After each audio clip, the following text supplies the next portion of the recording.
रद्द करो, रद्द करो, न्याय दो, न्याय दो, रद्द करो, रद्द करो। आज की सबसे बड़ी और बहुचर्चित खबर राजस्थान से जुड़ी है, जहां सब इंस्पेक्टर भर्ती 2021 को लेकर हाई कोर्ट ने ऐतिहासिक फैसला सुनाया है। इस फैसले ने हजारों अभ्यर्थियों के भविष्य, उम्मीदों और न्याय की लड़ाई को एक निर्णायक मोड़ दे दिया है। राजस्थान हाईकोर्ट की डिवीजन बेंच ने साफ शब्दों में कहा है कि एसआई भर्ती 2021 रद्द ही रहेगी, यानी इस भर्ती प्रक्रिया को अब पूरी तरह से समाप्त माना जाएगा। कोर्ट ने इससे पहले दिए गए एकल पीठ के फैसले को बरकरार रखा है और चयनित अभ्यर्थियों का राज्य सरकार की ओर से दायर सभी अपीलों को खारिज कर दिया है। लेकिन इस बड़े फैसले के बीच एक अहम राहत भी सामने आई है। कोर्ट ने निर्देश किया है कि वे अभ्यर्थी जिन्होंने अपनी पुरानी सरकारी नौकरी छोड़कर सब इंस्पेक्टर के पद को ज्वाइन किया था, उन्हें उनकी पिछली नौकरी में वापस लिया जाएगा। यानी कोर्ट ने एक संतुलित रुख अपनाते हुए उन उम्मीदवारों के भविष्य को भी ध्यान में रखा है। इसके साथ ही डिवीजन बेंच ने एक और महत्वपूर्ण निर्णय लेते हुए हाई कोर्ट की एकल पीठ द्वारा राजस्थान लोक सेवा आयोग यानी आरपीएससी के खिलाफ लिए गए 100 प्रेरित संपर्क संज्ञान को भी रद्द कर दिया है। अब इस पूरे मामले की टाइमलाइन पर नजर डालें तो यह विवाद पिछले कई वर्षों से सुर्खियों में बना हुआ था। साल 2021 में आयोजित इस भर्ती परीक्षा पर शुरू से ही सवाल उठने लगे थे।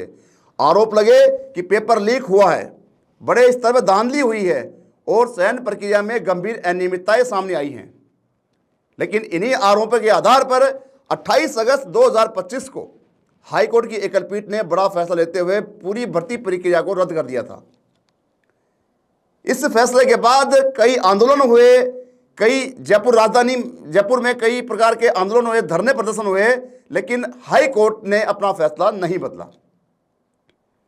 यह फैसला आते ही राज्य भर में हलचल सी मच गई थी। चयनित अभ्यर्थियों ने इसे चुनौती दी और मामला डिवीजन बेंच में पहुंच गया। 8 सितंबर 2025 को डिवीजन बेंच ने अंतरिम आदेश देते हुए एकल पीठ के फैसले पर रोक लगा दी थी, जिससे चयनित अभ्यर्थियों को अस्थायी राहत मिली। लेकिन मामला यहां नहीं रुका, यह देश की सर्वोच्च अदालत यानी सुप्रीम कोर्ट तक जा पहुंचा। सुप्रीम कोर्ट ने 24 सितंबर को इस मामले में हस्तक्षेप करते हुए चयनित अभ्यर्थियों की फील्ड पोस्टिंग पर रोक लगा दी और यथास्थिति बनाए रखने के निर्देश दिए। साथ ही हाईकोर्ट को यह भी कहा गया कि 3 महीनों के भीतर इस पूरे मामले की सुनवाई पूरी करे और अपना निर्णय सामने लाए। इसके बाद लंबी बहस चली, दोनों पक्षों ने आमने सामने तर्क रखे और अपने अपने तर्क रखने के बाद 19 जनवरी को सुनवाई पूरी होने पर फैसला सुरक्षित रख लिया गया था। और आज यानी 4 अप्रैल को आखिरकार इस पूरे मामले से पर्दा उठ गया है और हाई कोर्ट ने अंतरिम निर्णय सामने आ गया है। इस फैसले के बाद गैर चयनित अभ्यर्थियों में खुशी की लहर देखी जा रही है, लेकिन वहीं पर जो चयनित हो चुके थे उनके चेहरे उतरे हुए हैं। जो चयनित नहीं हुए उनका कहना है कि भाई यह न्याय की जीत है और लंबे समय से बेरोजगार युवाओं को आखिरकार इंसाफ मिला है। वहीं चयनित अभ्यर्थियों के लिए यह फैसला एक बड़ा झटका जरूर है। हालांकि पुरानी नौकरी में वापसी की राहत कुछ हद तक संतुलन बनाती है। अब सबसे बड़ा सवाल यह है कि आगे क्या होगा। क्या सरकार नई भर्ती प्रक्रिया शुरू करेगी? क्या इस फैसले को सुप्रीम कोर्ट में फिर से चुनौती दी जाएगी? और सबसे महत्वपूर्ण सवाल यह कि क्या भविष्य में ऐसी भर्तियों में पारदर्शिता सुनिश्चित की जा सकेगी या फिर वापस इसी धर्रे पे ये भर्तियां रद्द होती रहेंगी? ये सभी सवाल आने वाले दिनों में बेहद अहम होने वाले हैं। फिलहाल इस मामले में इस फैसले ने एक बात साफ कर दी है कि भर्ती प्रक्रिया में किसी भी तरह की अनियमितता को अदालत बर्दाश्त नहीं करेगी। देश की न्यायपालिका पे पूर्ण विश्वास है आम जनता का, बेरोजगारों का, और उसी की जीत हुई है कि जहां पर अनियमितताओं के आरोप लगे उसी को लेकर आज पर्दा उठ गया है इस पूरे फैसले पर और भर्ती को पूर्णतः रद्द माना गया है। यह निर्णय न केवल राजस्थान बल्कि पूरे देश के लिए एक मजबूत संदेश है। राजस्थान एसआई भर्ती 2021 मामला अब सिर्फ एक खबर नहीं बल्कि एक लंबी और विवादित कहानी बन चुका है। और अब हम आपको इस पूरे मामले की टाइमलाइन से समझाते हैं कि क्या कुछ शुरुआत से अंतिम तक क्या कुछ रहा, कैसे कैसे धरने प्रदर्शन हुए, ताकि आप पूरी तस्वीर साफ तौर पर समझ सकें। सबसे पहले बात करते हैं लिखित परीक्षा की। इसमें यानी एसआई भर्ती 2021 के तहत 13 सितंबर से 15 सितंबर 2021 तक लिखित परीक्षा आयोजित की गई थी। हजारों अभ्यर्थियों ने इस परीक्षा में हिस्सा लिया था और इसे अपना करियर का बड़ा मौका माना जाता था। इसके बाद अगला चरण आया इंटरव्यू का। लिखित परीक्षा के बाद चयनित अभ्यर्थियों को इंटरव्यू के लिए बुलाया गया।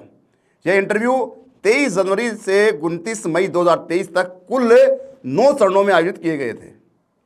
यानी भर्ती प्रक्रिया लंबी चली और अभ्यर्थियों को लगातार इंतजार करना पड़ा। फिर आया सबसे अहम पड़ाव, वो था 1 जून 2023 को एसआई भर्ती 2021 का फाइनल रिजल्ट जारी किया गया। इस रिजल्ट के साथ कई अभ्यर्थियों का सपना पूरा हुआ, लेकिन यहीं से विवाद भी शुरू हो गया। धीरे धीरे इस भर्ती पर गंभीर आरोप लगने लगे। पेपर लीक, धांधली और अनियमितताओं की बातें सामने आने लगी। मामला बढ़ता गया और आखिरकार कोर्ट तक पहुंच गया। 28 अगस्त 2025 हाई कोर्ट की एकल पीठ ने बड़ा फैसला सुनाते हुए पूरी भर्ती को ही रद्द कर दिया। यह फैसला आते ही राज्य भर में हड़कंप मच गया। इसके बाद मामला डिवीजन बेंच में गया। 8 सितंबर 2025 को डिवीजन बेंच ने इस फैसले पर अंतिम रोक लगा दी थी। फिर मामला सुप्रीम कोर्ट पहुंचा। 24 सितंबर 2025 को सुप्रीम कोर्ट ने फील्ड पोस्टिंग पर रोक लगाई और यथास्थिति बनाए रखने के निर्देश दिए थे। ऐसे में आज 4 अप्रैल को वापस हाई कोर्ट का एक अहम फैसला सामने आया है, जिसमें एसआई भर्ती 2021 को पूर्णतः रद्द माना जाएगा। ऐसे कुछ निर्देश और आदेश दिए हैं। कुल मिला के करीब 5 साल तक चली इस पूरी भर्ती प्रक्रिया का अंत रद्दीकरण के साथ हुआ।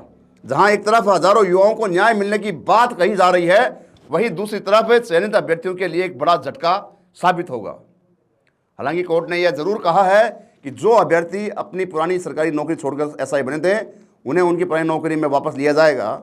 ये वो यथावत रखा है। और जो सुमोटो लिया था, स्वतः प्रसंज्ञान लिया था, सिंगल बेंच ने, कोर्ट ने कहा है कि एकल पीठ स्वतः प्रसंज्ञान नहीं ले सकती। सर्विस मैटर्स में स्वतः प्रसंज्ञान नहीं लिया जा सकता। और जो टिप्पणियां करी गई थी, जिसमें वो अपील्स लगाई गई थी, उनको भी डिसमिस कर दिया है। जो टिप्पणियां हैं वो यथावत रहेगी। देखिए, न्यायपालिका देश में सर्वोच्च होती है। न्यायपालिका किसी भी निर्णय को पलट सकती है। मुझे बेहद खुशी है। बहुत ही एक साहसिक और बहुत महत्वपूर्ण फैसला है देश के बेरोजगारों और राज्य के बेरोजगारों के लिए। बड़ी तौर पर भ्रम फैलाया गया था राज्य सरकार द्वारा कि सरकार पे छोड़ा है। सरकार पे नहीं छोड़ा था। जो पैरा नंबर 3 था, जिसमें ये अभिशंसाएं थी कि भर्ती को रद्द करना अभी प्रीमेच्योर होगा, कोर्ट ने उसको इंटरप्रेट कर दिया था कि भर्ती अभी रद्द होती है। लेकिन बाद में प्रक्रिया बताई थी कि ये प्रक्रिया आपको अपनानी है तो भर्ती रद्द रहेगी और वही फैसला लागू रहेगा। आयु सीमा को छूट के लेके वो याचिका है, मुझे लगता है अभी मैं उस पर कह नहीं पाऊंगा। अभी उस पर मुझे सूचना नहीं है। फिलहाल इस खबर पर हमारी नजरें बनी हुई है और हर अपडेट के लिए लगातार आप देखते रहिए जनता 24 न्यूज। मैं संदीप अग्रवाल, नमस्कार।